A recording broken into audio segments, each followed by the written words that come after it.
Tom Pelissero, my buddy, back from the Combine and everything else here on the Rich Eisen Show from the NFL Media Group. Good to see you, Tommy P. How are you, Tom? Doing great, Rich. What's up to my boys in the studio? Hey, Tommy. Such pandering. Such pandering. Always. That's what I do best.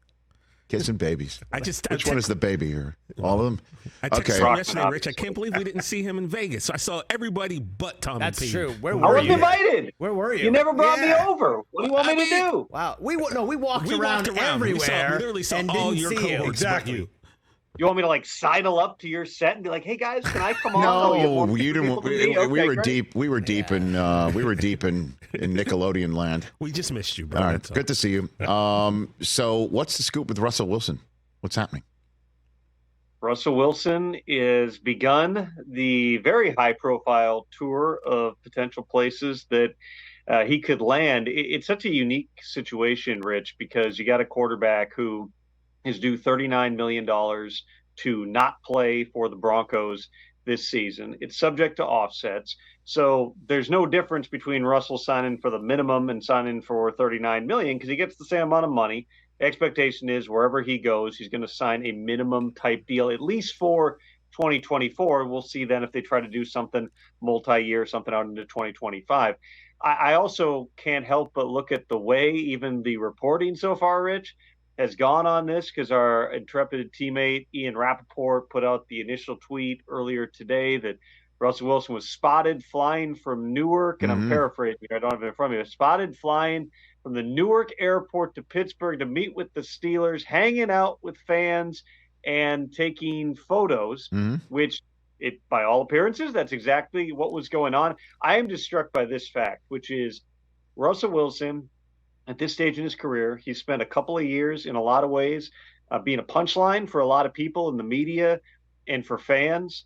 He did play at a higher level last season, but it ended with Sean Payton chewing him out on the sideline and getting benched for the last couple of games and publicly accusing the Broncos of benching him over money and doing illegal things, even though the intention of what the Broncos were doing with the adjusted contract was to give a pathway where he'd still be the quarterback in 2024 while gaining some flexibility for the organization. You are going to get the full Russell Wilson show. I don't know what you're going to get in terms of on the field. Again, he did play better last season statistically. He was more efficient here, but in terms of everything being about social media, everything being a big deal, the idea that he's going to go to, let's say, the Giants and just going to be the backup, and if Daniel Jones falters, no. Russell Wilson is coming in, and it's going to be a massive storyline wherever he goes. Everything is going to be, he released, I don't know if you saw, Rich, a new clothing line last week. So if you need some Russell Wilson socks, those are available to you. This is not Tom. I'm not interested in his footwear. What I'm interested in is who's going to give him the starting gig, right? And the Giants don't. That's it. Well, no, I know that, but the Giants have to prep for Daniel Jones not being ready week one. They might draft one because it sure sounds like everything that I was told at the Combine, they have soured on him, that they do not view Daniel Jones as the future anymore. And they've got to reset. They got to reset fast as possible. And Pittsburgh, I don't think, is going to just hand Russ the job either, right? So, and wherever he goes, he's going to want to play, like that, right? Places like Pittsburgh, to me, it makes sense. Listen, Russell Wilson's won a lot of football games. He's a veteran who's available on the cheap. You bring him in, you spend some time with him. I don't see a place like Pittsburgh as a fit because my understanding has been they want to give every opportunity for Kenny Pickett with a new offensive coordinator to go out and show he was worthy of the number one pick. And Russell Wilson dropping into that situation and coming in as QB2 and having to win the job doesn't seem like, again, a guy who is taking photos and releasing clothing lines and everything else is really apt to do. I mean, it reminds me a little of Cam Newton. When you got further into Cam Newton's career, he was never just going to come in and just be the backup. I remember Cam, mentioned something at one point that Bill Belichick said to him about how it just didn't make sense for him to be a backup within the league. And at one point, when Russell Wilson was in Seattle and the Seahawks were the only team with the fortitude at the time to bring in Colin Kaepernick for a visit, and Pete Carroll told Kaepernick in that meeting, you're a starter. Like, we don't have a starting job. You're a backup. Different circumstances with all these. but there's some of the same types of things here with Russ. Again, he's going to be highly paid, not by the team that he's actually playing for this season. The Giants are unique just in regard to, as you said, Rich, obviously Daniel Jones did not play well enough. Then he got hurt last season. They still owe him like $35 million fully guaranteed this year. Could we see another team eat that much guaranteed money to move on from somebody? It seems unlikely at this point. The Giants drafting somebody to come in while having Daniel Jones would, on paper, make more sense. But this is the NFL in 2024, where all these things that you would have said even 10 years ago, well, that doesn't make any sense. They're not going to eat all this money. They're not going to eat all this dead cap. Teams do it every year. We see surprising things happen here. You just got to know if you're bringing in Russell Wilson, you're bringing in the whole Russell Wilson package. And if you dig into the background of how things ended in Seattle and in Denver, even at a cheap price, you might have some additional questions. Tom Pelissero here on the Rich Eisen Show. Walk me through the timeline of how Kirk Cousins is going to play out over this weekend and then when the negotiating window opens Monday. I believe that Kirk Cousins is going to take this into Monday, and he's going to want to see what exactly the marketplace is out there, which is kind of what the Vikings had preferred to let him do as well. In other words, when they were trying, since Kevin O'Connell and Kwesi Adolfo-Mensah got there, and by the way, Kirk over the last 2 years, prior to the Achilles injuries, played the best that he ever has. Part of the problem with negotiating extensions for Cousins, whether it's the 1-year extension he did a year ago, or it's trying to do, or excuse me, 2 years ago, or it's trying to, do a multi-year deal, you don't ultimately know what someone else is going to pay, and so you're kind of negotiating off what Kirk has made in Minnesota. So it makes sense for both sides for Kirk to go out and figure out exactly what his market is. I'm sure that his agent, Mike McCartney, who has done deals that have fully guaranteed money to Kirk Cousins for 9 years running here, going back to the franchise tags in Washington, probably has a pretty good grasp of who's interested here. But, in terms of what actually happens and how far a team's willing to go contract-wise, that's something that I think is going to mirror what happened back in 2018 when Cousins hit free agency the last time. There's been a lot of talk about Atlanta. I fully anticipate that Atlanta is going to be involved here. There are some other teams like even Denver that could potentially be involved on Kirk Cousins. And the Vikings do want Kirk Cousins back. It's just a matter of it's got to be at a price that they can stomach here. I don't think this is a scenario where, going back again a couple of years ago, I believe it was on the Sunday night, and Cousins and the Vikings did a 1-year extension and, they moved forward at that point. I don't get that sense this time, Rich. I think that everybody wants Kirk to go out and see the market. And once we get to Monday, and I think it's noon Eastern time that negotiating window opens, I would anticipate, not a guarantee, but I would anticipate things move pretty quickly. Well, your colleague, our colleague Kevin Seifert of ESPN reported that if the Vikings sign him after Cousins hits the market based on his contract, there's a dead money figure of $28.5 million that creates a prohibitive cap figure for Cousins for this year. So there's kind of is it true? Wednesday after Wednesday, Eastern. Right? So that's, you've got the negotiating window. The new league year, the way Cousins' contract is set up is like a lot of contracts now coming out of COVID. There were a lot of deals done this way where they add these phony years at the end, voidable years, to spread out the cap hit. So just to give everybody a real quick cap lesson here. So when a contract voids, on the day that it voids, everything that's into future years accelerates into the current cap year. If you release somebody after the start of the league year, then you can spread it out over 2 years. You designate it what they call a post-June 1 cut, which is why some of these guys, Xavier Howard's one, Russell Wilson is one. You have the opportunity to spread it out over 2 years. But when a contract is voiding early, you don't have that option. That would void, and in fact, all that dead cap would accelerate into the current year. But you've still got about a 52-hour window, if I'm doing the math right there, Rich, where Cousins can go out, see what's there, and then figure out if the path forward is in Minnesota or someplace else. I don't think this is going to go into Wednesday. I don't think it's going to be Cousins needs to go take visits. I think that pretty clear who the teams involved are going to be. Whether it's Monday or Tuesday, I don't know, but I do think that it's going to come together quickly, and that's going to bear on everything else that happens in a really fascinating quarterback market. That's what I wanted to basically point out here is that for Vikings fans that are hoping that Cousins stays, you got to hear Monday or Tuesday, essentially, it's done, right? Because he can't kind of hit that market on Wednesday. That there's a prohibitive, somewhat monetary figure that's in there. And everything's Yeah, it's largely prohibitive, but again, teams take People crazy move it cap around. hits. There's a lot of stuff. I don't think that's going to come into play here. Then you've got obviously Baker Mayfield, who's another big name in the market. There's a lot of different places he could end up. Tampa's always made the most sense for Baker, but they've got another, 3 days here to try to work something out, or else Baker is going to be an unrestricted free agent. And if you miss out on those two guys, then your options are, besides obviously the draft where you've got several top prospects, you can have as many as 6 quarterbacks go in the first round. But if you are a team that wants a veteran, your options are Russell Wilson at a cheap rate, but somebody who you're going to have to be comfortable with the whole package and have a clear vision of how you're going to play football with them. It's making a trade for Justin Fields, which at this point, it does not feel like anything is imminent on the Fields front. Or you go into that next category of the free agent quarterbacks where you're going to find Ryan Tannehill, who we'll see what Tannehill's plans are, if any, for 2024 here. Gardner Minshew, who played at a high level. Gardner's going to want to go and have an opportunity to start somewhere. So I don't think that there's a clear path for him just to go back and be Anthony Richardson's backup in Indianapolis. And then there's some others like Sam Darnold and Jacoby Brissett.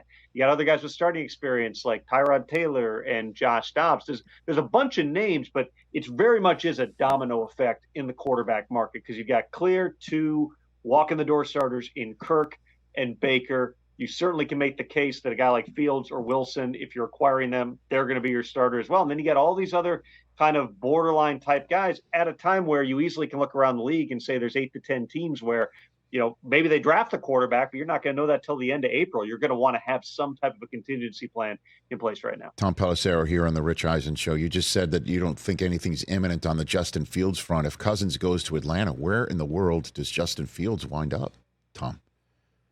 And that's the great question. And it's who is willing to give up a significant draft pick for Justin Fields? Because let's play hypotheticals here for a second. Sure. Rich.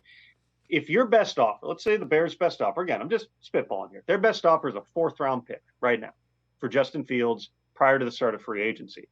If I'm Ryan Poles, as much as he said, well, we want to do right by Justin and that, I have a hard time stomaching that I'm going to give up a guy who we all know what the 1-loss record is with Justin Fields. We know, the up and down play, but he still played a lot of games in the NFL. I don't know that I'm rushing to give away Justin Fields for a day 3 draft pick. So then could they hold him till closer to the draft? You just kind of see how a lot of different things shake. There's going to be teams trying to trade up for quarterbacks. They might miss out. Maybe your best value on Justin Fields doesn't come until the Friday or even Saturday of the draft.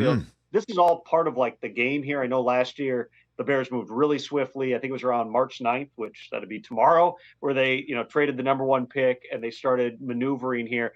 This one is a little bit different. I've said this, Rich, every time I've come on the show for months here.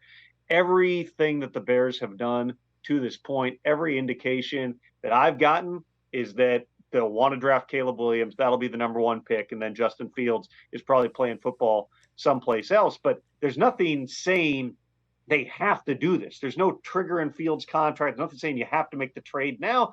We've seen big trades happen during draft week. In the past, there have been plenty of quarterbacks who have gone and started someplace and those deals get done like Monday or Tuesday.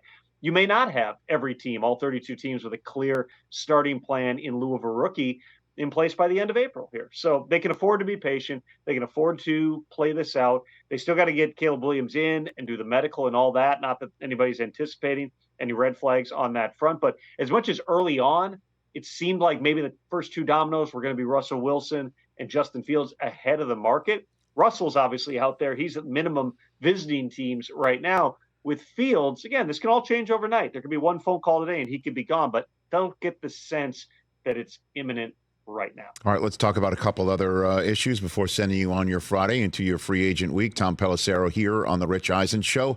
Everything could be a clue, a nugget. We never know. And that's where, Twitter posts come in handy sometimes. Chris Jones tweeting out Casey and then a whole bunch of ellipses. 2 of them, it looks like. A lot of yada, yada, yada on this photograph of Andy Reid jumping on top of Chris Jones after they officially were back-to-back champions. Interpret this for me, sir. What do you have? First of all, I'd say that's not a real friendly angle right there for Andy Reid. It looks like Chris Jones has just been attacked by a gorilla at the zoo. I don't know if Andy wants that to be the lasting image of him as the head coach of the Chiefs. But no, I mean, we all checked, obviously. It does not sound like anything at that point, which was, I think that was 2 days ago, that anything was, that was yesterday. happening at that point. It was yesterday, Chris and we had Jones Andy Reid on. It was yesterday. We had Andy Reid on, and he's like, "If I knew anything, I'd tell you." He has no idea. But I'm, normally these things are like KC coming back, or there were 6 dots. So you checked in on it. What's the status, Tom? There's certain guys who like the social media, Rich, and like to make people chase things. Stephon Diggs is another one who, you get 100 different cryptic things. And Yes. then eventually one of them is, hey, he got traded to the Bills. I mean, every single time, and you keep asking. With Chris Jones, listen, there's a very short list of players in this free agent class who are going to get $30 million or more per year on a new contract. It is Kirk Cousins. It is maybe Baker Mayfield that could come in on either side of that. And it's Chris Jones. That's it. Chris Jones is the guy. The question I would tell you that other teams have about Chris Jones is, if the Chiefs don't pay him that top of the market Aaron Donald type money, who is? Who is in the market for that guy? Listen, Chris Jones is not an old player, but he's not a really young player either at this point. There's a lot of value that he brings to Kansas City that goes beyond just the statistics here. I anticipate wherever he goes, he's getting a massive type of deal. It seems like the most logical place is in Kansas City. They've still got 72 hours or so here to get something done before the market opens up. But remember this too, Rich. This is the same guy who last year missed a paycheck at the start of the season and was in the luxury box with his agents watching that opener game. Anybody who was thinking, well, why don't the Chiefs just tag him? He wouldn't have shown up on the tag, and the tag would have been an astronomical figure. He's very convicted. This could be a situation where if he doesn't feel like this is the contract, you might be willing to wait. It might not be something that happens this weekend or on Monday here. I think it's a fascinating one just because it's such a unique player who's won at the absolute top level. There's not another guy like him available in free agency. There's not another guy available like him in the draft. He is going to get paid. The only question is now how high. And I'd say right now, if you were looking on either side of that Aaron Donald figure, which I think was 31 million point something on a short-term extension that got him to come back from retirement, you're probably saying Chris Jones beats that. Last year, there was a whole host of running backs that had franchise tags on them when the new league year week hit. This year, none. Not so much. Handicap the running back market for me and what people should watch out for. I would say the 3 that are going to be, the ones that, and they all could have some of the similar types of suitors that are going to get the top of the market type of value, at least in terms of this running back class, are going to be Saquon, it's Josh Jacobs, and it's Derrick Henry. Now, Chris McCaffrey is still the highest paid running back at $16 million a year. Saquon would have loved to get there. He turned down a lot of money from the Giants on multiple occasions, both last March and last July. I find it hard to believe that even by hitting the free agent market, he's going to get into that territory. But him or Josh Jacobs are probably the 2 that if somebody's getting 11, 12, $13 million per year, it's probably one of those 2 guys. Derrick Henry, a little bit different category because he's older. He's led the league in carries 4 out of the last 5 years, so there's a lot of mileage on him. But in terms of a short deal, maybe it's 2 for 20 to a team like Baltimore that has an obvious need at the running back position. That wouldn't surprise me at all. And then, in terms of everybody else, there's a bunch of really good running backs. I mean, Austin Eckler has been as productive as any running back during the course of his career. The numbers were down last year. There's a lot of different factors that were involved with that. He might be looking at, maybe it's a 1-year deal with a lot of upside for an Austin Eckler. DeAndre Swift, another guy who I don't see DeAndre Swift being somebody who's getting close to $10 million per year, but certainly I anticipate he's going to have a market year. The ones that'll move quickly, Josh Jacobs, Saquon, and Derrick Henry. With Jacobs and Saquon, there's certainly a possibility they go back to their existing teams. I know how much Mark Davis thinks of Josh Jacobs, what a tone setter is, what a good locker room guy he is. I would fully anticipate in these coming days here, the Raiders will make some type of a push to try to keep him.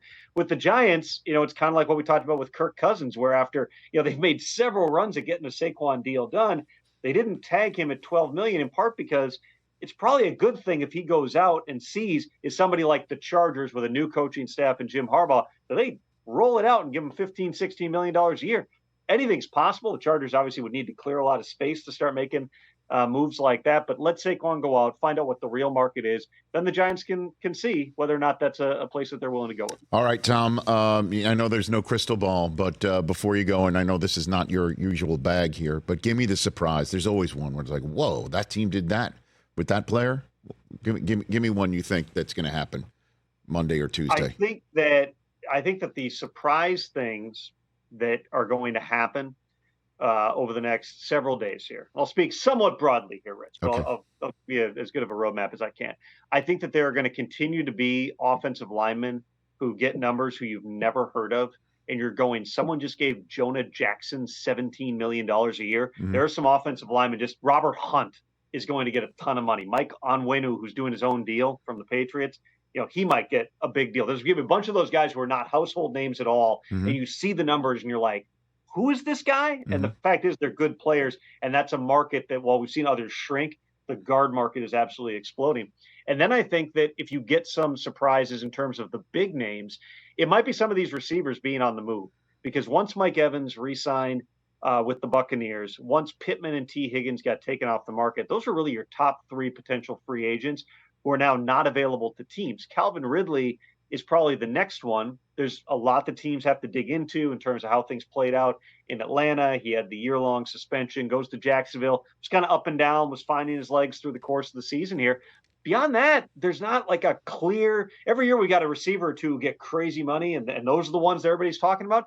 I don't know that we have that guy this season. Somebody will give Gabe Davis some money. Somebody will give Tyler Boyd some money. But, is anybody getting $12, $15 million besides maybe Calvin Ridley? I don't know that I necessarily see that. But you've got, some of those receiver names that we've talked about in the past, guys like Jerry Jeudy, Mike Williams from the Chargers would be a guy with a big number, would be a logical trade candidate. Does somebody make a run at a Stephon Diggs? I think the environment, Rich, is ripe for teams that need a veteran receiver to go out and at least explore the trade market, make some calls on guys that you might not normally think are available, just because if you don't get one of those guys, there's really not, again, besides maybe Ridley, there's really not a number one type of guy available. Tom, appreciate the time, man. I know your phone's probably buzzing like crazy. Look for, there it is right there. How many texts do you have that are unread right now? What's the number?